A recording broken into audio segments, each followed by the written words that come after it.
Hello, hello, hello, and welcome to Dialogues About Death with your host, Chris Miller. Good morning. Good morning, everybody. Good morning, Chris. Welcome Can out you believe there. this is our sixth episode? Man, how time has been flying. It has been totally flying. So, right off the bat, I want to make sure that everybody knows that this is a show sponsored by Thomas Miller Mortuary and Crematory. And this is the website, thomasmillermortuary.com. And if you ever have any questions that you don't want to ask on the show, their staff is amazing. And you can call the Corona Chapel or the La Sierra Memorial Chapel in Riverside, and they'd be happy to answer your questions individually. But just a little housekeeping, Chris. I want to make Yes, sure that people know that they can ask questions during these shows live. And if absolutely.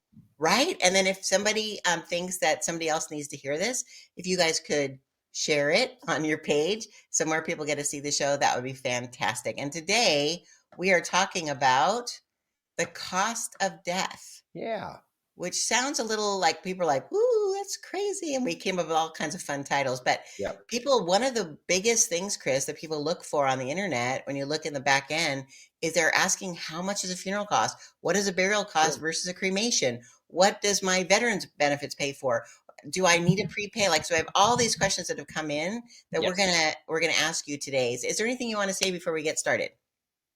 No, I let's delve right into it because it's a topic that really needs to be discussed, and a lot of people kind of always are kind of weird about talking about it. But there's a lot of differences between costs between funeral homes and also around the country. There's different costs because of just the demographics of the United States. Sure. So we'll Yeah, and delve things right that into it. exactly. In California, things are a thousand times more than they are in Utah, I'm sure. Yes. Yes. Yeah, that's right. Yes. Okay, let's get into it. So the first question is, what do funerals cost? And I will let you answer that. Sure. So we kind of break down in a couple ways because when we talk funerals, that's just kind of a large, kind of generic term. But if we break it down into like cremation services or burial services, the range can vary depending on what the services families are wanting. So if we're talking burial services for a funeral, they can range anywhere from about, I would say, $4,500 on up to over $10,000. On average, here in California, the average funeral is somewhere probably between $7,500 to $9,500, and it all depends on what the families are wanting. We have our flat rate of services, but then depending on what the merchandise they choose, and merchandise is such as like a casket, a vault, a headstone, the flowers, all the other things outside that complement the funeral, that's what the price would go up. So we have our basic fees of our services that we offer families, and then the families can choose and kind of figure out what price level that's within their budget, depending on the merchandise, depending on the type of either metal casket or wooden casket that they choose. Now, if we're going towards cremation, cremation can be a little bit more economical if you're just doing what we call a basic cremation, where there's not like a ceremony or anything like that, or families may just want to come in and do a little ID viewing prior to their cremation. So those costs would range somewhere between maybe $1,500 to $3,500 for basic cremation. And then there's also cremation with ceremonies and services that can go up to into the five, six, seven, $8,000 range. So cremation can be just as much as a cost as burial. It all depends on what the family's wanting in regards to the merchandise that supplements their funeral services. Awesome. I'm so sorry Yeah. if you heard that. I was making sure that the show was playing live on your page. So that is very interesting. I think a lot of people have this preconceived idea of what things cost, but when they really realize it's not as expensive as they think, that's Sure. really, really helpful. I appreciate that. Another question that came in. Oh, I'm sorry. Do you have Sure. something to say? No, no, no. Go right ahead. Also, people ask, like, because they might have some benefits. Like, we're going to get into veterans as well, but let's talk about Medicare. And does Medicare cover basic funeral costs, or is there certain things that it does? It doesn't. When it comes to Medicare, Medicare is for while you're living through your health care supplements, but Medicare does not cover any funeral expenses whatsoever. And a lot of people think it does. And that's where when people say, well, I'm on Medicare, it'll cover my service. And we're like, no, unfortunately, it doesn't. It only covers, like I said, health care and anything while you're still living. So that's kind of I wanted to get that out there to let people know. Medicare only covers you while you're living. That's very interesting. I know that's something that has come up lots of times. By the way, we have some people here on the show, which is exciting. Good morning, Kathy. Nice. Good That's morning, awesome. Kathy. And Sissy as well, both on your team. Wonderful. I love that they came. Yay. Oh, yes, and Becky. Thanks for coming back, Becky. I love Morning, it. Becky. Good morning. And Erica as well. Good morning and Wonderful. happy Friday. I love it. So again, Great. if you guys have any questions on any of these topics, we would love for you to answer them because Chris just loves to answer questions that aren't scripted, right, Chris? That's right. Just right off the top of my head. Oh my goodness, it could get crazy in here. It could. Awesome. So actually, we just had a question come in that is very interesting that I was actually going to ask you. Somebody just asked, "Can I prepay?" And let's get into that one because I think that a lot of people want to know um, if they can do it now, what Sure. would be the benefit of that? Or there's a lot of benefits to prepaying and pre-planning your services, especially these days as inflation goes up and prices continue to go up. It's hard to control our costs, but with the benefit of pre-need, you can pay and or begin to start paying for your funeral because there's like a payment plan when you do pre-needs. And so if you kind of put all your funeral service wishes together and you come up with a price, and say you come up with a price of about $8,000 for your service, you can go ahead and put a payment plan together, and you can pay for it over like a 3, 5, 7, or 10-year period. It locks in the price of the services and merchandise to your funeral service. So whatever you pay today for your casket and your services, it won't go up in price because that pre-need insurance will grow, and hopefully it offsets and grows at the same rate of inflation. So your family doesn't have to pay the increased value of that like 5, 10, 15, 20 years from now. There will be a small amount that the family will have to pay for under what we call the non-guaranteed items. The non-guaranteed items are expenses or costs outside of the direct funeral home, such as death certificates from the county, sales tax from the state, if there's flowers, if there's like honorariums and clergy, music, limousines, escorts, those things that are help supplement a funeral aren't directly part of our services, but they can put money aside for those things. The family would just have to pay for the difference. So, for instance, say an escort costs about $200 today, but maybe 15 years from now it costs $250. The family would pay the difference of like $50 more for that. So, it really does relieve the burden off of a family of having to come up with thousands of dollars where they just might have to come up with a couple $100. That's really good to know. And you said the word escort. What does that mean? Is that a police Escorts, escort? yeah. So motorcycle escorts. So sometimes families will want to get from point A to point B. So either from the funeral home to the cemetery, motorcycle escorts get us from point A to point B. I love that. That's awesome. And Yeah. also, as you said, you're paying for today's prices versus prices that could go up. We recently did a lunch and learn, and somebody said, "Oh, I prepaid for my wife and I 30 years ago." And we were so excited for them because they Yeah, no paid doubt. so much cheaper for the same Yeah. service that they would get, right? Yeah, and just to kind of let you know how the price of funerals, they almost double every decade. So if you purchased a funeral today and you're going to live another 10 to 15 years, your funeral costs will double in 10 to 15 years from now. So if you can afford setting money aside now to prepay for your funeral, you'll definitely be ahead of the game down the road. And I always usually tell families before they get onto a fixed income, before they retire, it's so important that they pre-plan their funeral and prepay for their funeral. Because again, when you're on that limited income, you may not be able to afford that extra $200 or $300 a month if you're making payments on that to lock that price in. So I recommend again doing it before you get onto a fixed income or you retire. I love that. And I think the main theme there is that again, when we're gone, we don't have to worry about it, right? We're hopefully going to be in heaven. But it's our children or the people Yes. who are left to take care of the clean up everything. If you and you're leaving a burden to them if you don't take Yeah. care of it. And I think Yes. that's something that we don't think about. We think, "Oh, they'll just deal with it." Well, yeah, you They could saddle them with I mean, anywhere between a $2,000 to a ten to a $20,000 bill, and Absolutely. that's not a legacy that you would want to leave, definitely. No, no, no, you Yeah. don't. So another question that came in, and you kind of Yeah. touched on it from the first question, but I thought we'd get in there because a lot of people say, well, if it's not a religious thing and they don't have to be buried, in a casket, is Sure. cremation a better idea? So this was a question that came in. What is the price difference of burial versus cremation? Well, to be honest, it could be actually identical, and cremation could actually be more. We have some families with cremation even spend more than some of our burial families. So when it comes to the merchandise, some families might have just a basic memorial service, which might be $2,000 or $3,000.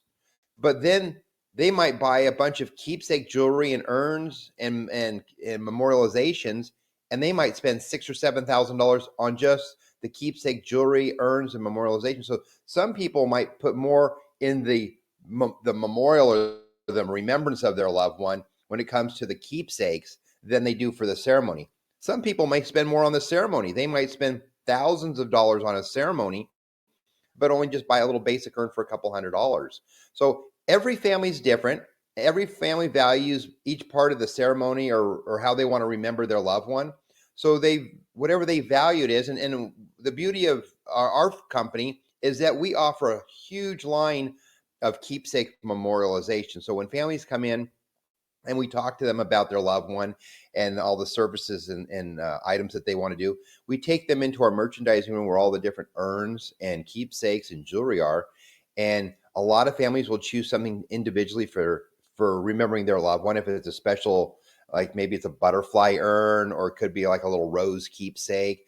So it could be like a golf ball for dad, something. So we have a lot of different themed uh, items that can really elaborate a service. So it all depends on the value. I have some people coming in and are like, "Oh, I don't want to spend a lot of money on a service. Mom and dad didn't want me to spend a lot on this." So they go really basic, and then they spend the $6,000 or $7,000 on keepsake. So value is different for each individual, and so I tell my staff, it's like we're here to educate, and we try to give everybody all the options that we have available to us to explain and educate the consumer, so then they can go out and make a decision where they feel the most value, and then they feel comfortable in making that decision when we give them all those options.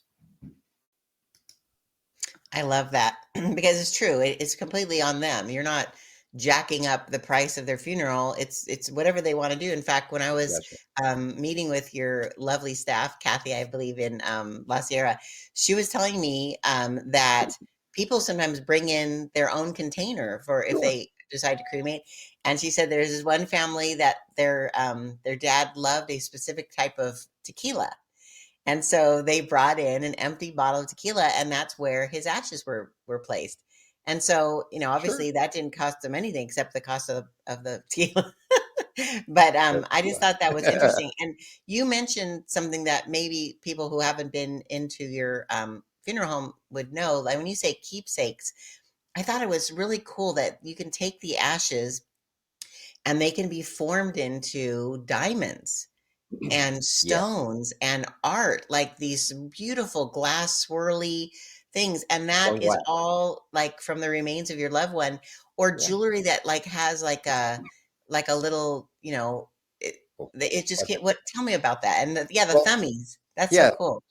So sometimes if people aren't being cremated, but they want to have a keepsake of their loved one, what we do is we thumbprint everybody that comes into our care at our funeral homes. And so if a family is wanting a keepsake of their loved one, we can we have their thumbprint or one of their fingers taken, and what we do is we do an imprint of them, and then jewelry can be made, and we have a whole assortment. So it's just not pendants or rings. It could be cufflinks. We even have like little pocket knives and money clips and all sorts of little things, touchstones that people can put the thumbprint of their loved one on to remember them. So they don't actually have to be cremated, but we also have jewelry that you could either put your loved one's photograph on.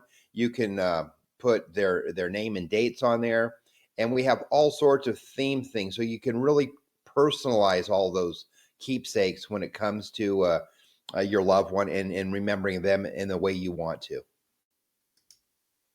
I love that. Oh, we Yeah. also have Keyshawn coming on. It's so Morning, true, Keisha. right? It's so nice. And that's what's the beauty of your staff is that they aren't pushing anything on people. They're just saying No. we're, as you said, it's an education process of what the possibilities are. And that's what's cool about pre-planning, even though I mean the whole purpose of this show, and we jokingly say we're taking the ew Yeah. out of death because people get kind of weird, like, oh, dialogues about death. But when you explain that this is a platform that you can ask those questions that maybe Yeah. you're afraid to ask, but you can do it kind of anonymously. That's Not, right. you're not right. So, but I think it's important that we ask these questions and get all that settled so you can relax and know that there's nothing to worry about and there's That is nothing that correct. your kids are going to have to worry about. You have decided what you want or what you don't want. I mean, have you found that? Is that people say, I definitely don't want these three things? That's true. So when people and the other benefit of pre-planning is that when you put your wishes down and you say you want to be buried, your family can't change your wishes to cremate you. So if you're really adamant about either burial or cremation, pre-need is definitely a must for you. So then your family can't change those wishes of disposition after the time of your ceremony. Now, if a family member, say you paid for a full service with a viewing and stuff, and the family at the time that you pass don't want to have a viewing, they don't have to have the viewing. I do encourage a viewing because I think viewing is so important for the closure and the loss of your loved one. But families, sometimes mom or dad might have lived to be in their late 90s and they outlived all their friends and they don't want to have a church service, but maybe they just want to have a graveside service. So they can still have the ceremony and maybe modify it a little bit. But when it comes to disposition, your family cannot change the disposition, which is a really important thing. Also, to let you know, just for your own peace of mind, that they can't change it if you've paid your pre-need ahead of time.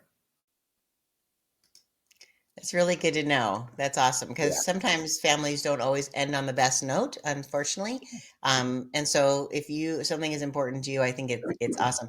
In fact, I just realized that Christina is also on the show, which is Wonderful. awesome. And she's the one who was telling me about the tequila bottle. I thought that was awesome. And she showed Nice. me all kinds of theme stuff. They have like cowboy boots Yeah. and all the different, like it's a wild thing. It's a whole new world.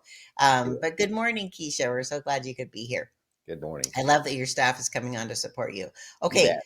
let's ask some more questions. You Okay, bet. so we already talked about burial versus cremation. If you can prepay for your funeral, Yeah. what is Medicare cost, which we found out it doesn't. Let's talk about this is kind of not completely funeral related, but when a person dies, when does Social Security? About Social Security. So Social Security does have a small benefit. They haven't changed the amount of the benefit in almost 40 years. It's a couple $100. I believe it's still like $275 is a survivor's death benefit. And it only goes to a surviving spouse. So it's a one-time death benefit to a surviving spouse from Social Security. Now, if you have minor children or children that are disabled and your spouse passes away, that's where Social Security benefits will supplement you earlier, so you don't have to wait till you're 65 to receive your spouse's benefits from Social Security. So we help our families process the Social Security. So what we do is at the time of a death, we process and remove their Social Security number from the system, which will alert the Social Security agency to go ahead and modify and adjust any benefits that you're entitled to, depending on your family situation. Now, as I mentioned, if you have minor children or disabled children that are living under your household, you would have to go apply for those once we submit your deceased loved one's Social Security number. So after probably about 4 to 6 weeks or so, you can start that process once you have the death certificates in hand. But we do start the process. It's just that if you have a special circumstance, you'll have to apply for that at the time. Well, that's really cool to know that you cancel the Social Security in the system because that's another fear that I have heard from people that people are going to scam the family by taking the identity of the person that's passed away. Yes. And so the fact that you handle that, and then even though there's some things the family have to do directly, you educate them and tell them where to Yeah. go and what to do, right? Yeah, we have a whole form that has the Social Security Department's number on there, and it kind of gives a little list of the benefits they would be entitled to if it applies to them. Okay, Yeah. that's cool. All right. Yeah. But the fact that you're there holding their hand, it's not like they're on their own trying to figure it out and No. they're like punished tax wise or whatever, No. a couple years later. You help it sew it all up and get it all done, which I Yeah. love that. Yeah. Well, we just talked about Social Security and we also talked about Medicare. Now let's talk about veterans benefits, because sometimes people think, well, my husband was a veteran. What services do I get as part of that? And also as a spouse after they've passed, what Sure. benefits do I have as a spouse? So would you answer that? Absolutely. So when it comes to veterans benefits, there's a couple different categories. First, if you're an active duty vet, well, you wouldn't be a veteran. If you're active military, and unfortunately you pass in the line of duty, the government will get your body prepared to bring you back to your hometown, and then they will give you an allotment of $7,500 to pay towards the funeral service of your local funeral home. But the government will give you the casket. They do the shipping arrangements of giving you back to your hometown. Then you have all the benefits at the National Cemetery. So really, $7,500 should cover all the expenses because all the preparation, everything has been done prior by the military. So that would save the family a considerable amount. Now, when we're moving to veterans, those that have already served honorably and they have an honorable discharge from the government, and this would be for a man or a woman that has served in the military, their military benefits would include burial at a national cemetery. And it can be their local cemetery or it could be one outside of the state. We would just have to apply for that. They also would include, and they also could be either buried or cremated, and their ashes be interred at a national cemetery. If we're going towards either one, it also includes a headstone for the veteran. It also includes, if it's a burial, it would include a burial liner or a concrete box that goes over the casket at the cemetery. Uh, Also, we would help apply for military honors for the veteran. And so then they would have an honor team present a flag to the family at that time.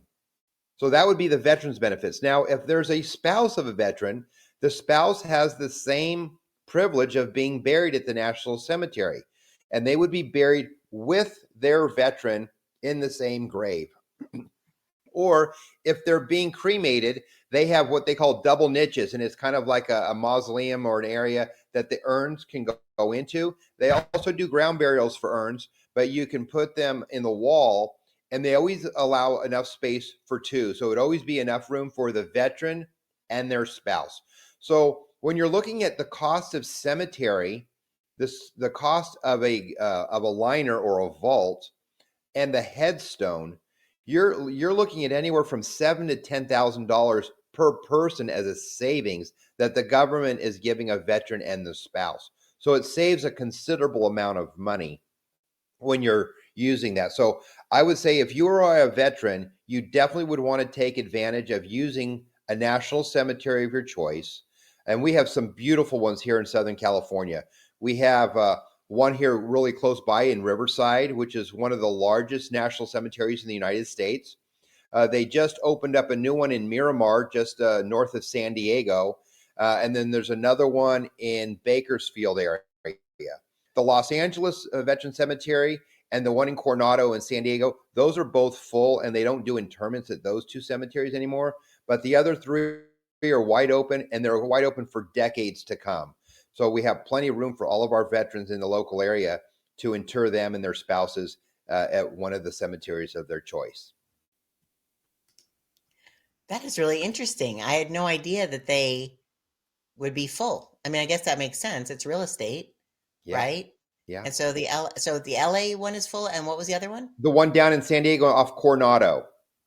Wow. Oh, well, I Yeah, get, yeah, there's limited space. yep. Interesting. Well, with more people doing cremations now, does that help save space? sounds weird, but It does, and some of like with in LA and San Diego, they tried to maximize it. So over the last few years, they tried to put in some more niche areas to put more urns, but they've maxed that out now too. So that's why they opened up Miramar down in San Diego, since there's a large military presence down in that area. And then Bakersfield is kind of in the central part of the state, so it kind of fills up this region also. I know there's been talks about them opening up another one here somewhere within Orange County or LA County again. But that's only been talk, and it all is about government funding. So we'll see. Maybe in the exactly. next 10 or 15 years, we'll hear some more news about another veteran cemetery coming. But the Riverside one, it'll be open for at least another 20, 30 years. They've got plenty of Oh, space out there. So I oh, think great. there'll be plenty of space for our local veterans here in the Riverside County, San Bernardino area to be buried out there in Riverside. That's nice. I know both my parents and my in-laws are buried at the Riverside. Now they're both from in the Navy, and I thought it was interesting. Way my mother-in-law passed away in 2020, not from COVID, just she was 90 years old, and Yeah. that's such a dear lady. We miss her. But anyways, when we went to do the graveside, her husband, my father-in-law, had a wall, right? And Yeah. they opened it up and there was his urn and Yeah. the gentleman who was helping us, and it was raining, we were under umbrellas, it was very cinematic.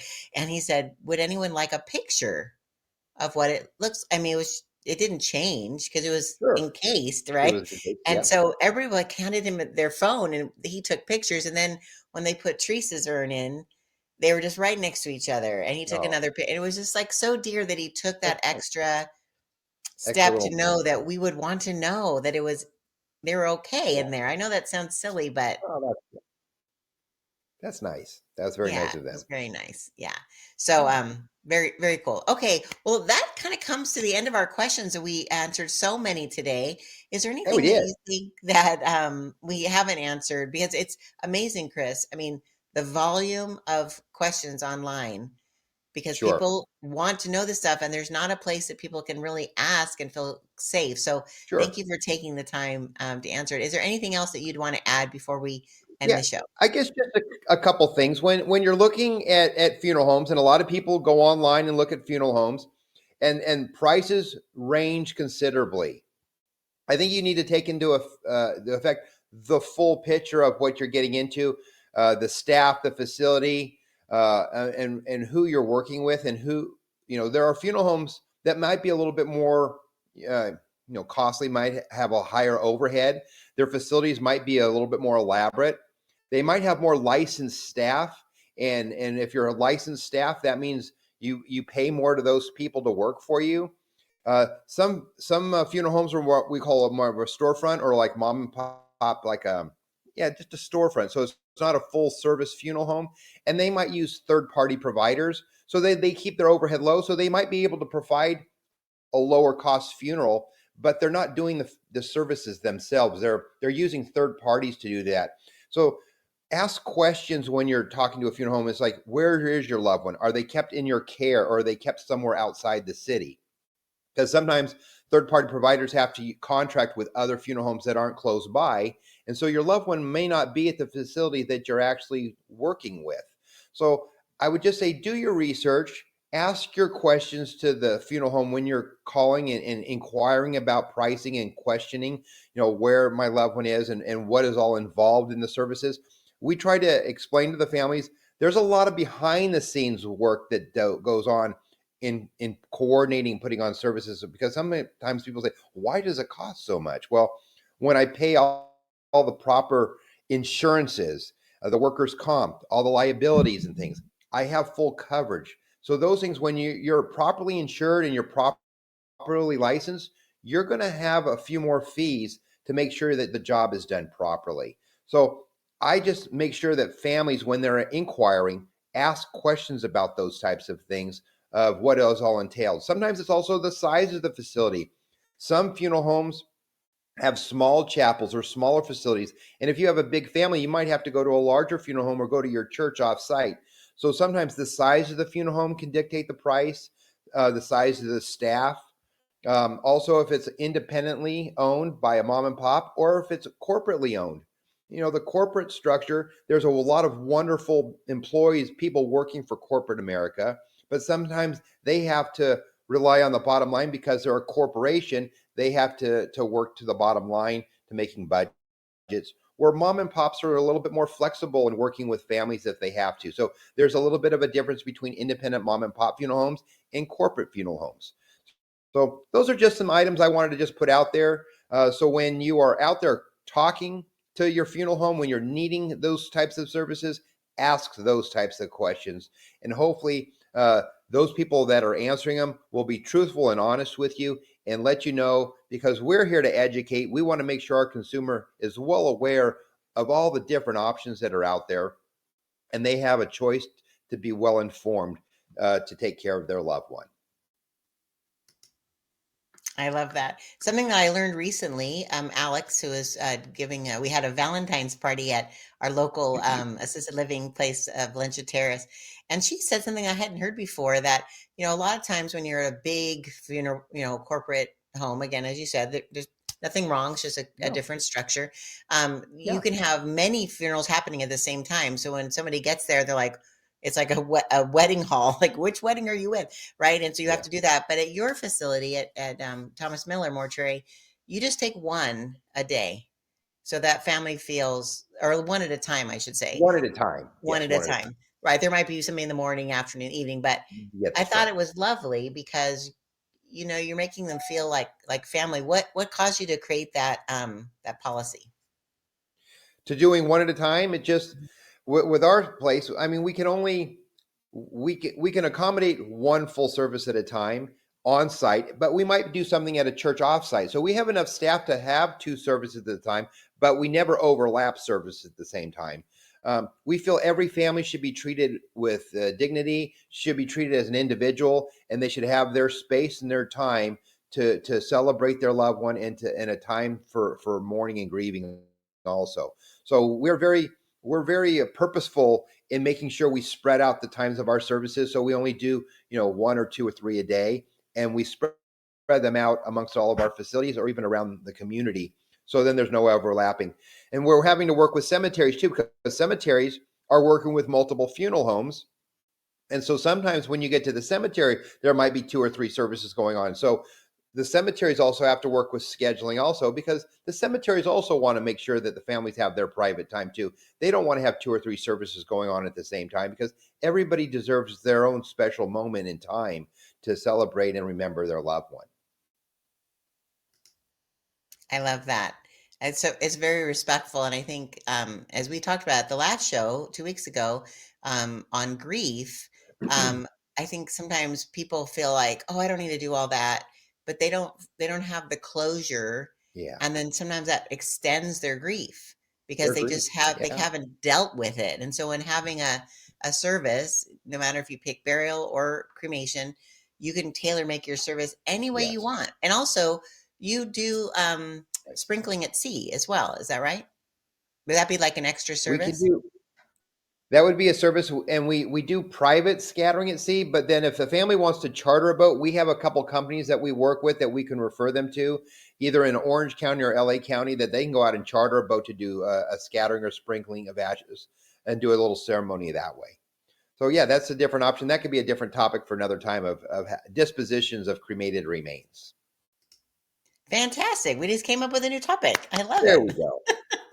Well, that's the thing. If anyone is watching currently and they think, oh, I didn't get a chance to ask this question, or, oh, I'd love you guys to talk more about this topic, we would love that because we're Yeah, doing two a month.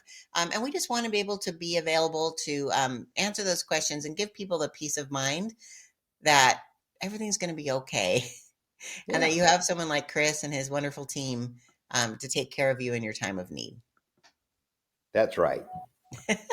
Oh, and the last thing I'm going to say is that you brought up that I just want to expand a little bit. You said when someone is in your care, so the Yeah, person that has passed on, when they come into the Thomas Miller family, so to speak, yes, yeah, they are with you through the whole thing and they are tracked. So like they have a bracelet or something that able to know where your loved one is at all times, because sometimes that's a yes, panic, like, yes, especially if they passed away on a cruise ship or on another state or yes. country, and they're on their way to you, like, where are they? Where are they? Can you talk a little bit more about the process that you use to make sure that you always know where they are and how you communicate that with a family? Sure. So what we do is once a loved one is brought in to our care, if they pass away at home or at a facility, we typically put an identification band on there. And typically, if you're in a hospital, you already have an identification band on from the hospital, and then we'll put a supplemental one on just for our own purposes. So that person is being kept under our care at our facility in Corona, and then that tag, that band, stays on them for as long as forever. We don't remove it under any circumstance. So we can always identify the body itself, and it goes so that always stays with the body. Then when it comes to if a person is being cremated, they still have that band. But also at the time of cremation, then we designate a number, a coin. And so there's a coin that actually goes in with the cremated remains. So that coin, that number is put on to their all their documentation for cremation, and then that coin is then put in with their ashes. So then we know that that coin represents that person after cremation. So there's the two types of identification that we use. We use the ankle brand for all our clients, and then when it comes to cremation, after the person has been put in to be cremated, we from the band, since the band has been cremated, then it transfers to a number of a coin, so then the person has identification. Wow, that's really interesting. I had no idea. That's Yeah, really cool. Okay, awesome. yeah, Well, thank you guys. Thank you so much, Chris. This you has bet. been episode 6 of Dialogues About Death, and some people have nicknamed it Dad, which I think is Dad. interesting. But it's today is the cost of death. So thank you for really diving in and giving us your very transparent Yeah, pricing and what really goes into the cost, and knowing that you can do whatever you want for yourself or your loved one, and you have every choice, either cost effective if you want to do it very frugally, or if you want to be completely elaborate, and have a that's golden, right. or That's you right. can do And whatever you want. the families control their costs. And there's no need to go broke. People don't need to overspend for a service, but No, they should do something that fits within their budget to memorialize their loved one. I love that. I love that. All right, Chris. So we are at the end of our show today. Thank you, Yep. everybody who came on. We were so grateful to do Thank that, you. for you guys to do that. Take your time for that. And we will see you in 2 weeks at our next Dialogues About Death. And until then, you guys have a blessed day. Bye bye. Bye.